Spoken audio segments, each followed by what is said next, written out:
O conceito social daquela época era o domínio romano sobre um povo, onde um comandante militar tinha uma autoridade sobre aquelas pessoas. Mas interessante é que esse homem aqui considerava as pessoas que estavam debaixo da sua autoridade e as pessoas que o serviam. Isso é muito importante, gente.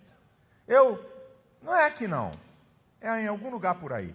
Eu fico observando de vez em quando, não é? Eu vou falar de uma coisa comum aqui para o brasileiro, para você entender um pouquinho do que eu estou falando. A doméstica que trabalha na sua casa. Eu acho interessante, não é aqui não tem ninguém assim, mas que na casa de muita gente, uma doméstica, ela tem folga de 15 em 15 dias. Eu quero saber se esse miserável tem folga de 15 em 15 dias, que dá de 15 em 15 dias para uma doméstica. E se ela dorme na casa, ela acorda às 6 da manhã e vai dormir 10, 11 da noite. Todo dia. Então eu fico olhando certas situações, como é que você trata as pessoas que estão debaixo da sua autoridade ou que te servem. E muitas vezes essas pessoas são maltratadas, são ignoradas, sabe? São tratadas como um ser humano de segunda ou terceira categoria. As pessoas não valorizam, não entendem. Você gosta de folga sábado? É mesmo? Você gosta de folga sábado? E por que você dá de 15 em 15 dias para quem trabalha na tua casa? Para pensar. Que senso de justiça é o seu? Qual é o teu senso de consideração para com as pessoas que trabalham? Olha aqui, esse centurião era um camarada que tinha uma coisa chamada afeto. Que as pessoas estão perdendo o afeto, amor, carinho e amizade. O afeto pelo outro ser humano. As pessoas hoje estão mais preocupadas com cachorro, gato, do que com ser humano. Filhinho, vem cá com a mamãe. Deixa eu ficar quieto. Não vou aprofundar o assunto, não. Mas gente cuida de cachorro, né? Tem até um cara que fez uma música, eu acho que foi do Zeke, né? Troca esse cachorro por uma criança, né? Ele fez uma música anos atrás, aí, sabe? É um negócio assim assustador. Vocês já viram quantas casas se abrem, e até empresas internacionais, para oferecer tudo para animal? Vocês já viram quantas tem? Eu não estou dizendo que você tem que maltratar animal, por favor, eu não estou falando isso. Eu estou dizendo que pessoas cuidam mais e tratam mais de animais do que de seres humanos. E até numa casa, o miserável de um cachorro tem um tratamento melhor do que aquela mulher que faz a comida, que limpa a tua casa. Eu acho interessante a posição desse homem. É uma lição para todos nós. Ele não era cristão, ele estava num outro contexto cultural e religioso, mas era um cara de afeto. Era um cara que valorizava as pessoas que trabalhavam para ele. Número 2, uma outra lição interessante que está aqui no versículo 3, na abertura. E quando ouviu falar de Jesus, enviou-lhe uns anciãos dos judeus, rogando-lhe que viesse curar o seu servo. Ouviu falar de Jesus. Existem duas reações possíveis quando você ouve falar de Jesus: incredulidade ou fé. Só tem duas reações, não tem a terceira. Ele ouviu falar de Jesus, não frequentava igreja nenhuma. Não era religioso, não era cristão, mas ele creu que Jesus tinha o poder de curar o seu servo. A incredulidade é um agente que inibe a ação de Deus. A maioria aqui conhece a história de quando Jesus volta para a sua cidade, Nazaré. Marcos capítulo 6, do versículo 1 ao 6. É interessante. Jesus está falando na sinagoga. E aí o pessoal de Nazaré diz assim: com que sabedoria ele fala? Então reconhecendo que ele tinha sabedoria. Segundo, com que poder ele opera esses milagres? Então eles sabiam que Jesus curava e operava milagres. Mas não é esse o carpinteiro? Não é esse filho de Maria? Seus irmãos e suas irmãs não estão aqui conosco, escandalizavam-se nele. E diz a Bíblia que Jesus curou a poucos enfermos por causa da incredulidade deles. A incredulidade, meu queridão, é uma trava para a manifestação do poder de Cristo na sua vida. Agora, existe o outro lado que é a fé. É você crer que Jesus tem poder. E a Bíblia me mostra esse Cristo que tem poder. A Bíblia me diz em João 14,6 que ele é o caminho, a verdade e a vida, ninguém vem ao Pai a não ser por ele. A Bíblia fala em João 11,25, Jesus declarando, eu sou a ressurreição e a vida. Quem crê em mim, ainda que esteja morto, viverá. Jesus declara em João 8,12, eu sou a luz do mundo, quem me segue não andará em trevas, mas terá a luz da vida. Jesus declara em João 6,35, eu sou o pão da vida. Quem vem a mim não vai ter fome. Quem crê em mim não vai padecer. Quem crê em mim não vai ter sede. Ele usa os instintos mais veementes do ser humano, que é a fome e sede, para dizer que ele tem poder de saciar as necessidades mais profundas do ser humano. Eu estou falando de um Cristo que transforma, que muda, que liberta, que salva, que traz ao homem uma nova vida, com vida abundante. A questão não é eu falar, a questão é o poder de você decidir se você decide crer ou se você não decide crer.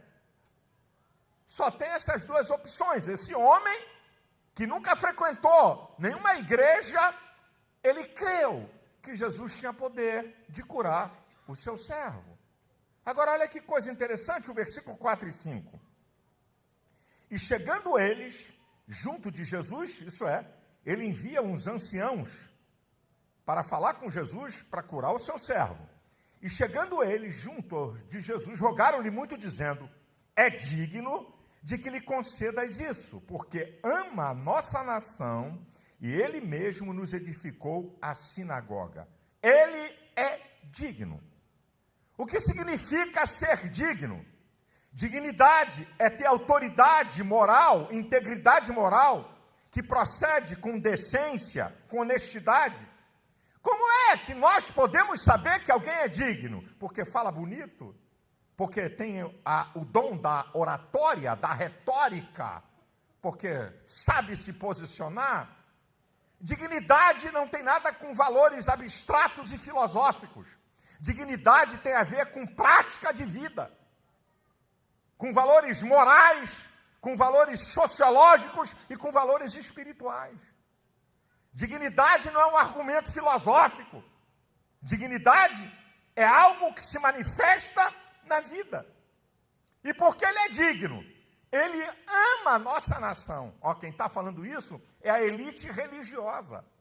Ele ama a nossa nação. Um comandante militar que foi enviado de Roma para o controle daquele povo que estava debaixo do domínio de Roma. Quer dizer, ele ama a nossa nação. Ele é um cara que nos considera. Ele é um camarada que nos trata bem. Nos trata com dignidade e com justiça. Ele ama a nossa nação e ele mesmo não tendo nada a ver com o nosso princípio religioso, ele nos construiu uma sinagoga. Então aqui está a atividade prática de alguém que é digno. São as suas ações que mostram que você é digno ou não. Não é o poder da tua retórica ou do teu convencimento, mas é a história da tua vida com a tua prática que mostra se você tem dignidade ou não tem dignidade. Agora, olha que coisa interessante. Na abertura do versículo 3 e na abertura do versículo 6. E quando ouviu falar de Jesus, enviou-lhe uns anciãos. Agora, olha o versículo 6. E foi Jesus com eles, mas quando já estava perto da casa, enviou-lhe o centurião uns amigos. Ele envia uns anciãos, depois ele envia uns amigos. A importância de se construir relacionamentos. Minha gente, isso aqui é muito importante. Esse homem teve a capacidade de construir relacionamento com contrários. O judeu odiava o romano porque estavam debaixo do seu domínio. Ele era para ser um cara odiado, tá? De gente querer sabotar e matar. Mas olha como esse camarada consegue construir relacionamentos com o contrário. A Bíblia é um livro fenomenal. O apóstolo Paulo, em 1 Coríntios, capítulo 5, versículo 10, diz assim, olha, se você não quiser se relacionar com devassos, olha o que Paulo está dizendo, com avarentos, com idólatras, você tem que sair do mundo. Se você acha que você é santo demais e que você não pode se relacionar com pessoas, né, até que vão contra seus princípios, o apóstolo Paulo é dizendo, você tem que sair do mundo. Porque você não vai ter como conviver na sociedade, já que nós somos seres sociais. Você vai ter que aprender a conviver com contrários.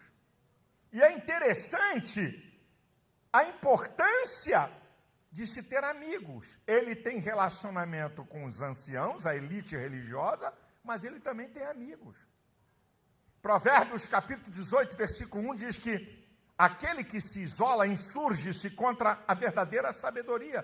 Todo isolado é ignorante. E o último versículo diz que o homem que tem muitos amigos pode congratular-se, porque amigos mais chegados do que irmãos. Agora, escute isso aqui que é importante. A inteligência de discernir o nível de cada relacionamento. Preste atenção isso aqui é muito importante. Olha o que estava na cabeça desse centurião. Eu estou com um servo doente. Na cabeça dele, Jesus é um religioso. Eu vou usar religiosos para falar com ele. Porque a elite, a autoridade religiosa dos judeus, os anciãos, então, ele pede os anciãos para irem a Jesus, porque na ideia dele, Jesus é um religioso. Então, há uma ligação. Eu vou pedir a esses religiosos para pedir a Jesus para curar o meu servo. Agora escute. Na hora que Jesus está vindo com os anciãos, ele manda uns amigos falarem por ele. Para falar por ele, amigo, relacionamento mais profundo. Não são os anciãos. Os anciãos não falam por ele. Os anciãos pedem por ele. Para falar por ele, a narrativa aqui é dos amigos. Não é dele. Ele não fala diretamente com Jesus. Os amigos é que vão a Jesus e dizem assim, olha, ele manda dizer o seguinte, que não é digno de receber, de que tu entres na sua casa. Mas basta uma palavra sua, porque ele também é homem de autoridade, ele manda um vai, outro vai, ele vem, outro vem. Basta uma palavra tua. Quem está falando por eles são os amigos. Quem é que fala por você? É qualquer um que fala por você? É qualquer um que leva uma mensagem importante para você, para um grupo? Estou com pena de você. Quem é que fala por você? Olha o discernimento e a inteligência desse cara.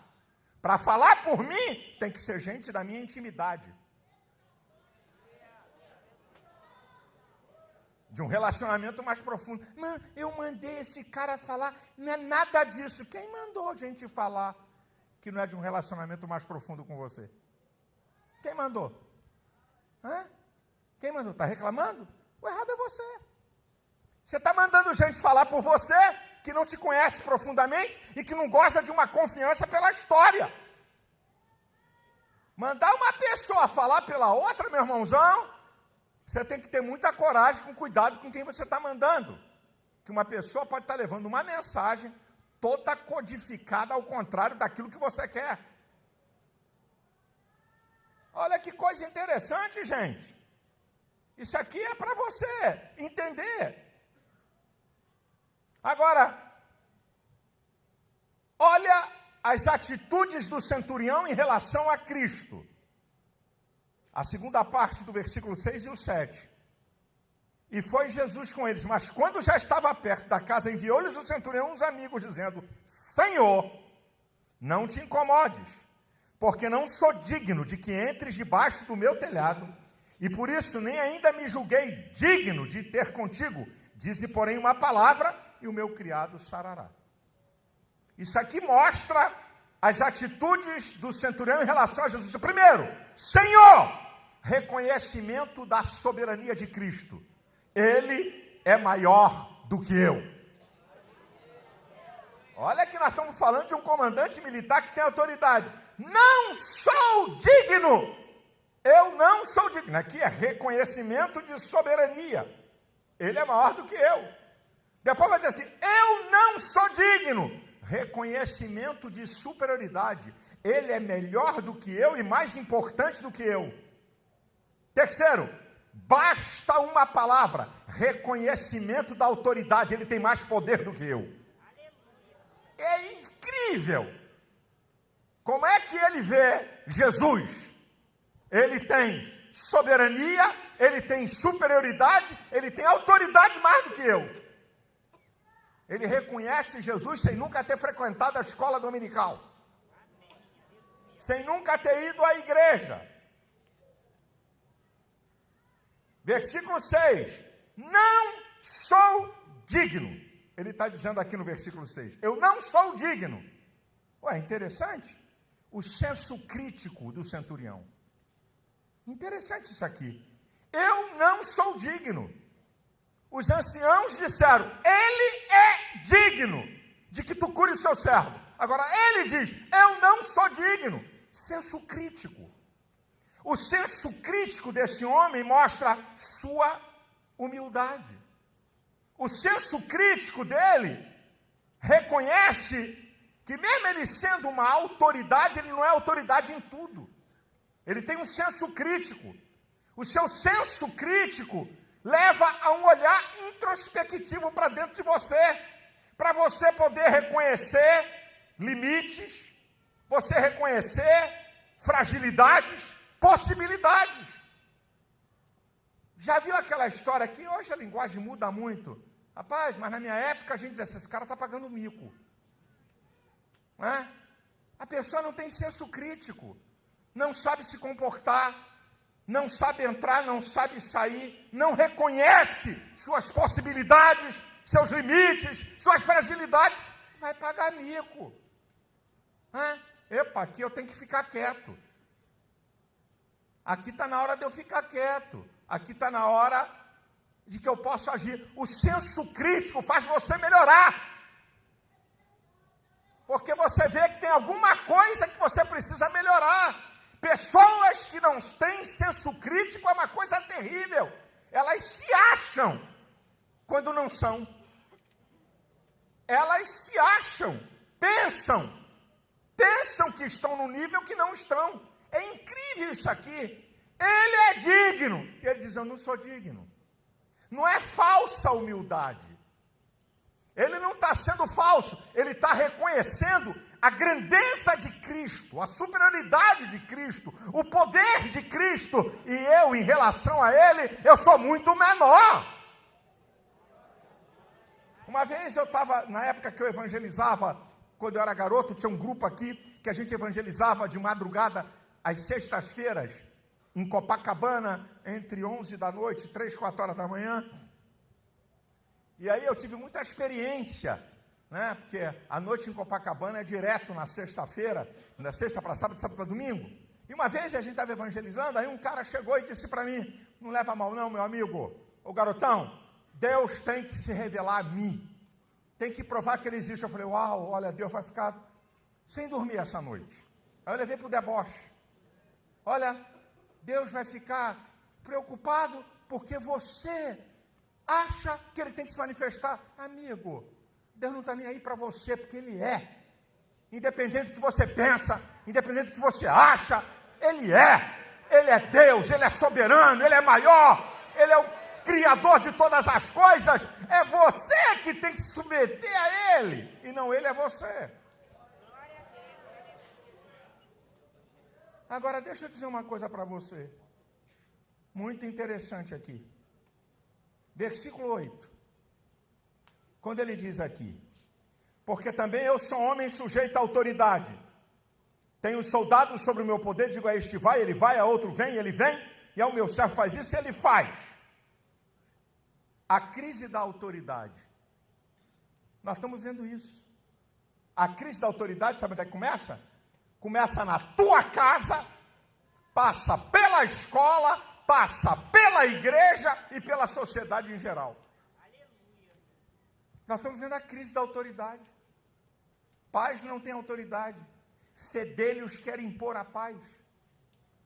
Isso aqui é muito sério.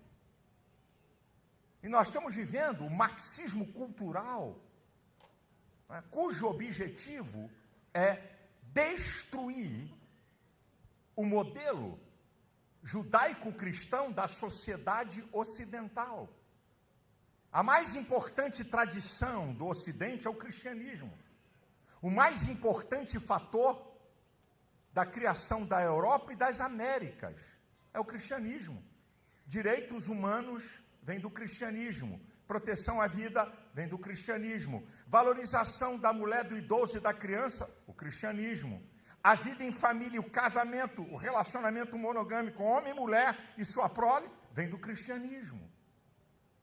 Então, o marxismo cultural, ele quer substituir o modelo judaico-cristão pelo modelo ateísta humanista. Eles descobriram que não adianta conquistar as nações pelo poder de armas. Mataram mais de 100 milhões. Se você pegar todas as revoluções comunistas, mais de 100 milhões de pessoas. 20 milhões na União Soviética, 70 milhões na China, e vai por aí afora. Aí eles descobriram, os espertos da escola de Frankfurt, descobriram, bem, para a gente mudar, temos que mudar a cultura. E o último reduto de autoridade é a família. Vamos detonar a família para fazer uma sociedade de informes, isso é, uma sociedade sem forma. Onde não tem homem, onde não tem mulher, não tem pai, não tem autoridade. Para essa sociedade de informes, né, uma sociedade monstruosa, ser dominada por uma elite política, é o que nós estamos vendo aí. Agora, no dia 8, eu estou na audiência pública da Câmara sobre o poliamor. Olha que coisa linda. Eu fui convocado para debater na audiência pública da Câmara o poliamor. Um juiz do Rio Grande do Sul mandou registrar uma certidão de casamento de um cara com 2 mulheres. Não interessa a Constituição, o Ministério Público caladinho.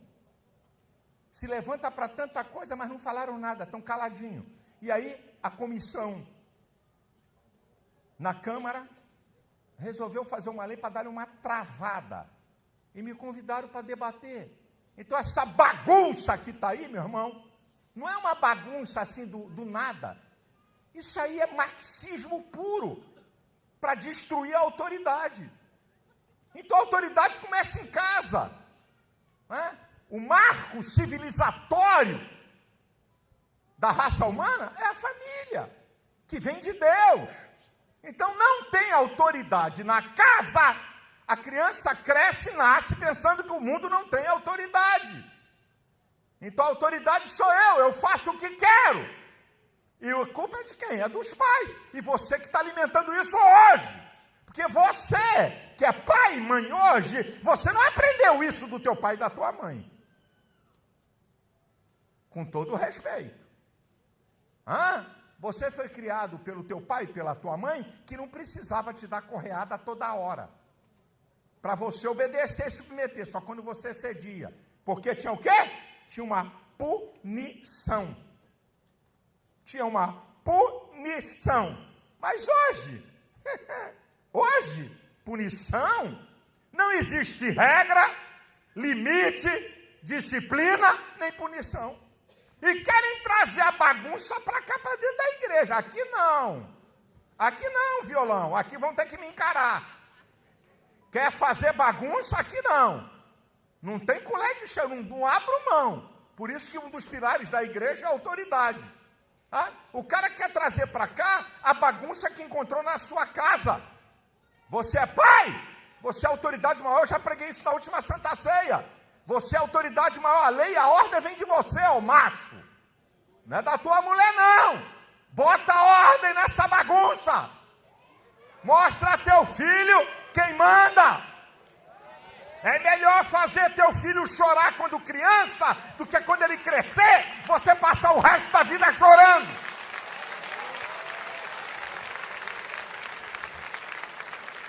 Ai, eu não aguento ver meu filhinho chorar. Ai, meu Deus, tá chorando. Não, papai tá aqui não. O que você quer? O iPhone qual? 15, 20? Qual é o que chegou? Papai vai dar, mamãe vai dar. É a história hoje. Qual é o videogame? Qual é o mais caro? Papai vai dar. Você não chora não. Aí se meu filho chorar, eu choro. Dá vergonha nessa cara. Onde é que está o limite na tua casa? Onde é que está a disciplina? Onde é que está a ordem? Começa na sua casa, meu irmão. Não vem querer, pastor, fala mesmo que tem gente aí assim. Fala, pastor, e você não fala nada. Dá limite. Como é que pode um adolescente ter vontade de fazer tudo o que quer? Como é que pode, meu irmão? Meu irmão, meu pai, um cara meio baixo, uma Malafa chefe. Meio baixo. E a gente vem de uma descendência italiana, que fala com gesto, fala alto. E eu e meus irmãos, meu pai já naquela época, já com 88 anos, morreu com 95, com 80 e poucos anos, aí de vez em quando estava eu, Samuel e Sérgio, o pau quebrando, brigando, gritando, falando alto, discutindo uma coisa. Aí o velho Malafa, que não aguentava nenhum peteleco de nenhum de nós, falei mais baixo.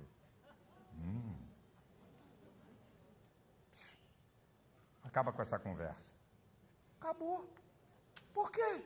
Porque nós passamos desde a nossa infância reconhecendo a autoridade. Meu amado irmão, eu não comi merenda na universidade.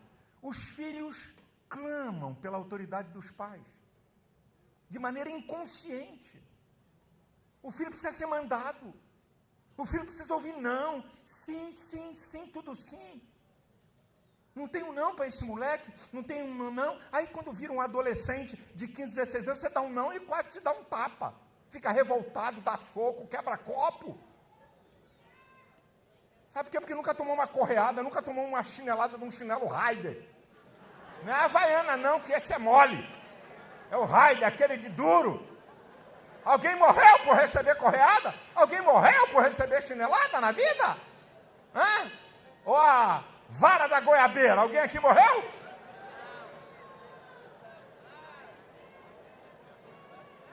Eu não estou falando para espancar filho.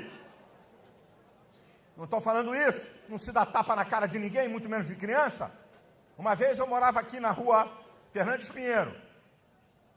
Na Fernandes Pinheiro, no edifício. Aí um dia de tarde, eu estou em casa, estou perto da varanda, eu começo a escutar um garoto gritando: não, mãe, não faz isso, mãe. Aí me despertou, eu fui para a sacada da varanda. Rapaz, uma mulher, um garoto de uns 10, 11 anos de idade, um garoto magrinho, uma senhora forte, só tapa na cara do garoto, na rua, segurando ele pela camisa com força, tapa na cara. Aí eu não aguentei, porque os excessos. A autoridade não significa você abusar de quem está debaixo da sua autoridade. Ei, senhora! Ou a senhora para, eu vou descer aí. Para a senhora dar na minha cara. Eu quero ver você dar na minha cara. Aí ela sentiu o drama, sentiu que eu não estava para brincadeira, aí parou. Ou então eu vou chamar a polícia, o juizado para lhe prender. Ninguém está falando de espancar criança. Isso é crime. Não estou falando disso não. Mas ninguém morre por tomar uma correada. Ninguém morre. Não morre, não. Um dia desse eu estava vendo, mandaram para mim um vídeo da mãe pegando uma correia e esquentando as pernas de uma menina. Ela pula para cá, pula para cá. Não, mas filepo. Toma aqui. Toma, para você aprender a não fazer mais. Não morre, não. Nunca mais vai esquecer. Quer que eu te diga uma coisa? Eu bati muito pouco nos meus filhos. Muito pouco. Mas eles sabiam. Não abusa do que ele fala. Não transgride não, porque vai ferver em cima. Eles sabiam. Eles sabiam muito bem. Eu bati muito pouco. Bati muito pouco. Né? Dei umas correadas em quem merecia.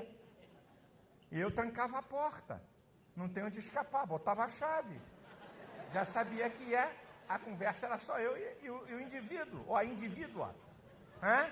Quem mandou você fazer, a correia não aparecer na minha mão, para não espantar o cliente. Aí, quando entrava no quarto que eu trancava, estava lá a correia no lugar certo, já sabia. Quem mandou você fazer? Eu já não tinha te avisado? Avisei mais de uma vez? Não avisei a você sobre isso? Então agora chegou a hora da punição.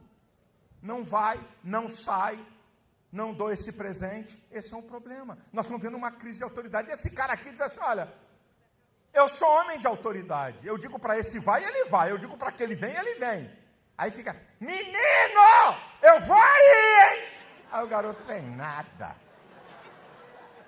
Eu vou te pegar, hein? É a 100ª vez que ela fala. Menino, eu vou te dar uma correada. Nunca deu um peteleco, vai dar correada em quem, minha querida irmã? Aí o moleque fica abusado. Eu estou me lembrando aqui a história de... a ignorância de pai, de excesso, sem dizer nome aqui, mas eu conheci eles. Músico, ele dizia que o pai dele era um cara muito ignorante, na igreja, e batia nele com cabo de vassoura. Isso é coisa muito séria, isso deixa marcas. E aí ele descobriu, o cara, moleque terrível, e ele falou, pastor, eu era da confusão. Eu não apanhei uma vez que não merecia, mas só que meu pai, quando eu pegava, se excedia, porque ele pegava de cabo de vassoura, e cabo de vassoura marca, deixa roxo, e ele pegava de pancada. Mas aí eu descobri que meu pai, crente da igreja, tremia com uma profecia. Eu estou vendo o irmão me contando. O pai tremia quando falava uma profecia. Assim diz o Senhor. Ele via que o pai chorava, ficava humilde. Aí um dia ele falou, vou testar. Ele falou, pastor, eu não era fácil, eu armava, eu era treteiro, eu era arruaceiro. Eu não apanhei uma vez que não merecesse. Só que meu pai excedia, só isso. Aí uma vez, eu fiz uma daquelas que eu estava acostumado a fazer. Meu pai passou a mão no cabo de vassoura e veio. Quando ele veio, eu falei, assim diz o Senhor. Não toque nos meus pequeninos.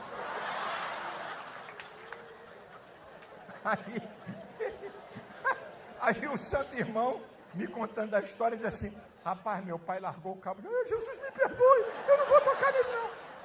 Aí o que ele descobriu? A partir daquela vez, todas as vezes que ele cometia uma arte violenta, e o pai não descobriu que era a malandragem dele. Aí o pai pegava um cabo de vassoura, quando vinha, ele disse, eis que eu já te disse, não toque nos meus pequenos. Ele falou, eu fiz isso muitas vezes, meu pai nunca descobriu. Aí quando ele cresceu, já adulto, casado, ele falou, pai, o senhor se lembra das profecias que eu falava para o senhor? Não lembro de nada, não.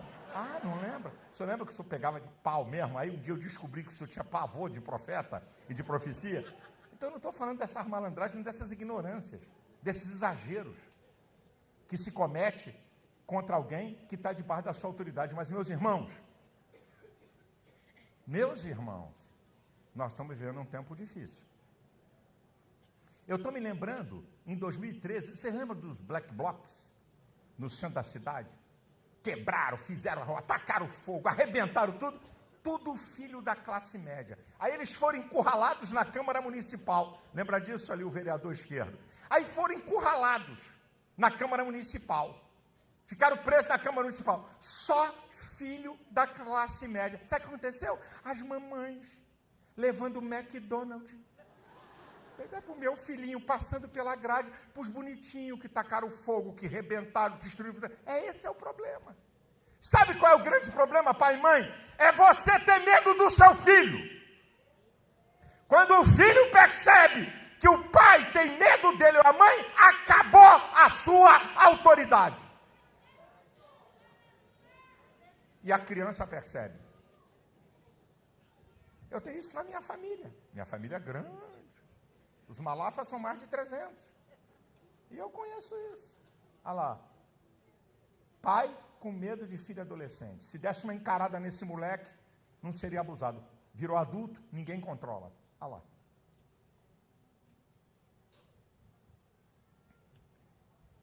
Agora vamos para o resultado que está no versículo de número 9 e 10. Olha o que diz o texto da palavra de Deus. E ouvindo isso, Jesus maravilhou-se dele. E voltando-se, disse à multidão que o seguia: digo-vos que nem ainda em Israel tenho achado tanta fé. E voltando para casa, os que foram enviados acharam são o servo enfermo. Primeiro, olha que coisa interessante. Com a fé, Jesus fica maravilhado. Lembra da incredulidade quando ele chegou em Nazaré, que eu citei aqui, de Marcos 6? Com a fé, ele fica maravilhado. Com a incredulidade, admirado. Ele fica admirado, como pode? Eu estou aqui, eu realizo, eu manifesto o meu poder e não acreditar em mim. Agora, escute isso, é interessante o que eu vou falar aqui. Algumas observações importantes em relação à fé e Jesus Cristo. Presta atenção a isso.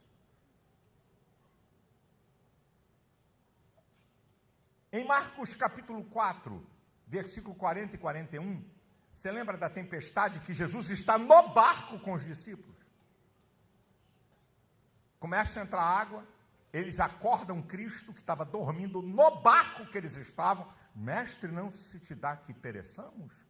Jesus repreende o vento, manda o mar se aquietar, e Jesus vai dizer uma palavra: por que sois tão tímidos? Ainda não tendes fé? Andavam com Jesus, viam Jesus operar milagres, mas não criam suficientemente nele. Agora eu vou passar para uma outra história. Mateus, capítulo 14, versículo 31, quando Jesus manda os discípulos atravessarem para outra banda do mar. Eles estão debaixo das ordens de Cristo, no meio do mar levanta-se uma tempestade, e aí Jesus vem sobre as águas, eles estão exaustos de lutar contra aquela tempestade, e quando vem o vulto de Cristo, é um fantasma. Jesus: não tenho medo, sou eu. Aí Pedro diz: se és tu, manda ter contigo. Jesus: pode vir.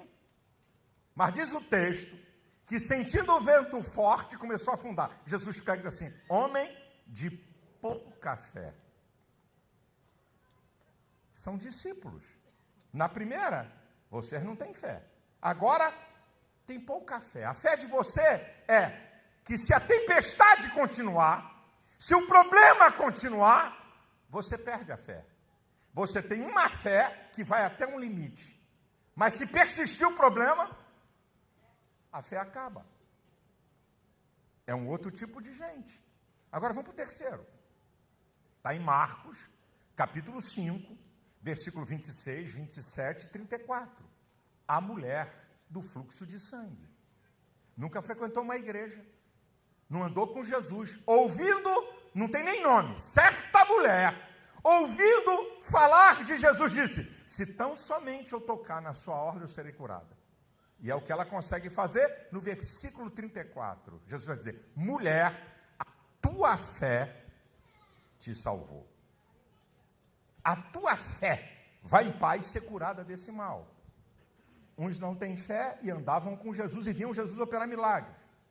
O outro, uma fé que naufraga, dependendo do nível da continuidade, da adversidade, da tempestade. Agora, uma mulher que não andava com Jesus, mas creu que ele tinha poder para realizar um milagre, debilitada, gastou tudo que tinha. Jesus diz: mulher, a tua fé, ela tem fé. Mas vai para um outro nível. Você lembra da mulher cananeia, Mateus 15, 28? Jesus, discípulos e uma mulher vem gritando: Senhor, tem misericórdia de mim, minha filha está miseravelmente endemoniada. Jesus não está nem aí, continua. E de repente Jesus diz assim: não é bom tirar o pão dos filhos e deitá-los aos cachorrinhos. Ela diz: Senhor, até os cachorrinhos comem da migalha que cai da mesa do seu Senhor. Uma fé que é provada. Uma fé que é provada. Aí Jesus vai dizer para ela: mulher, grande é a tua fé. Aqui não tem fé, aqui tem pouca fé, aqui já tem fé, mas a fé dessa mulher é grande. Contrário a tudo, ela manteve a confiança. Discípulos de Cristo persuadindo Jesus a deixá-la Pô, manda essa mulher calar a boca, despede essa mulher. E ela está firme. Jesus dá uma palavra dura para ela desistir. Diz, olha, mulher, grande é a tua fé. Seja feita conforme tu crê. Imediatamente a sua filha ficou liberta. Agora chega para um outro nível de fé, que é a do centurião, onde ele nem vai falar com Jesus.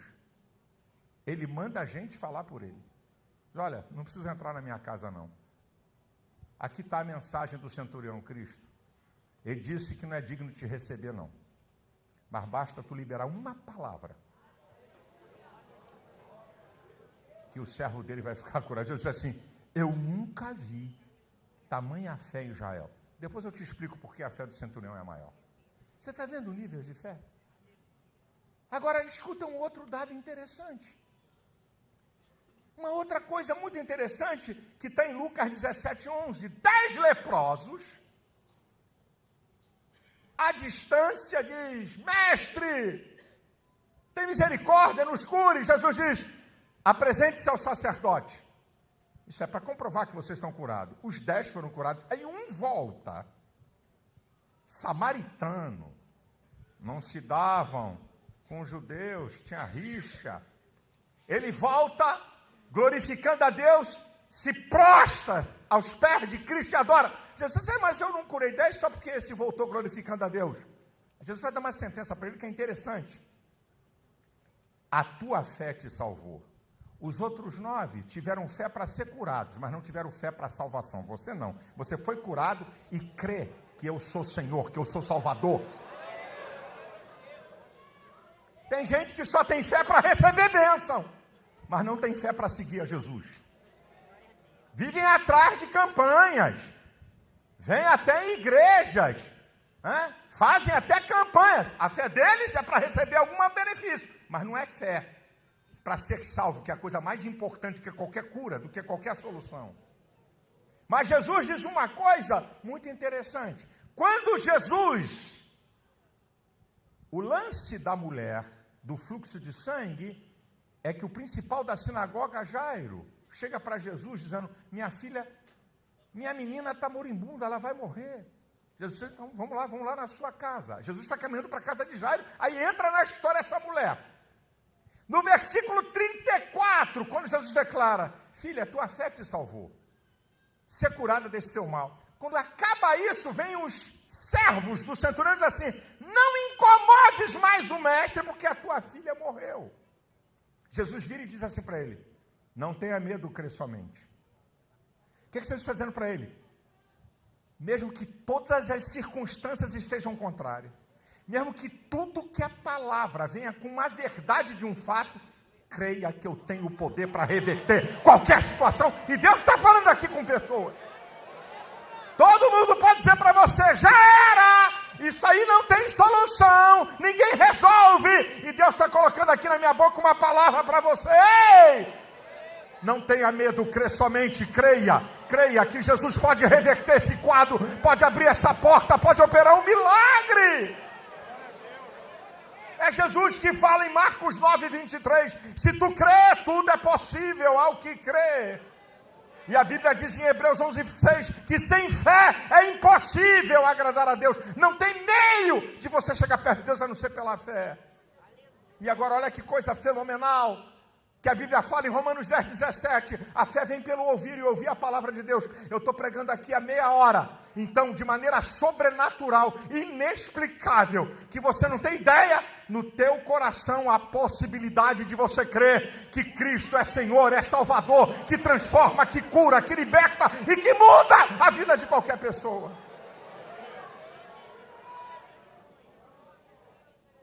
Porque a fé do centurião é a maior fé.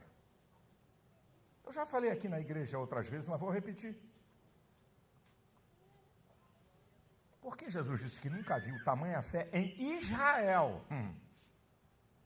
Está falando no povo, que cria em Deus, que tinha profetas, que tinha Torá. Eu nunca vi tamanha fé em Israel. Porque a fé do centurião é maior, porque a fé do centurião está sustentada em 2 pilares. A fé que opera por amor. Não é fé pela fé. O apóstolo Paulo diz em Gálatas 6,5, nem a circuncisão, nem a incircuncisão, isso é, nem o pacto que Deus fez com Israel, e nem aqueles que não têm pacto, tem valor algum, mas sim a fé que opera por amor. Não é a fé que opera por imposição. Ou você crê no que eu creio, então morra. Nós estamos vendo isso. Nós estamos vendo isso aí. Essa fé que impõe pelo poder, pelo medo, tem que eliminar os infiéis. Se você não crê naquilo que nós cremos, tem que ser eliminado. Essa fé é nociva. Essa fé é perversa.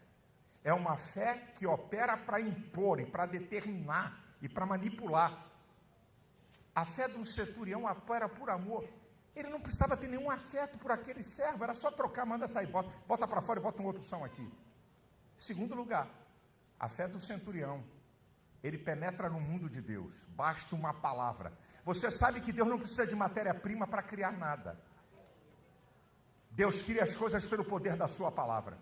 O Salmo 33, versículo 9 diz, falou e tudo se fez, mandou e logo tudo apareceu.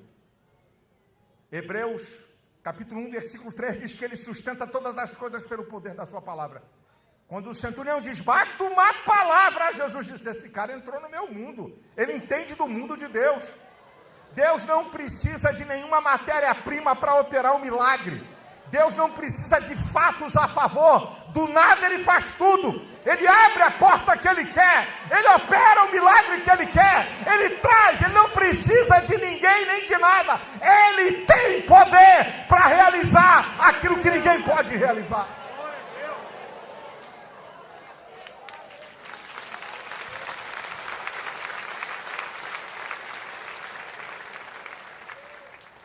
Deixa eu dizer uma coisa para você, queridão amigo que está aqui. Encontro com Jesus traz soluções, respostas e resultados. Não existe encontro com Jesus real, através da fé, que não vai trazer um resultado positivo para a sua vida. Eu não estou dizendo que Jesus vai curar todas as enfermidades, que Jesus vai responder tudo o que você quer, que Jesus vai fazer tudo o que você pede. Mas eu lhe garanto que encontro com Cristo vai trazer para a sua vida soluções, respostas e resultados que você não vai encontrar em ninguém. Nem pastor, nem padre, nem papa, nem na minha religião. Cristo. Ele que declara em Mateus 28, 18, é-me dado todo o poder nos céus e na terra.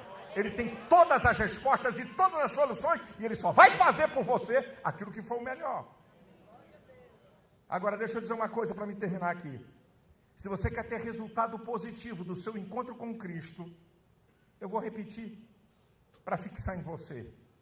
Lembre-se dessas três coisas. Primeiro, reconheça quem é Jesus. Ele é Senhor. Ele não é um filósofo, um homem que veio aqui fazer uma demonstração de amor. Não. Ele é Senhor, ele é soberano.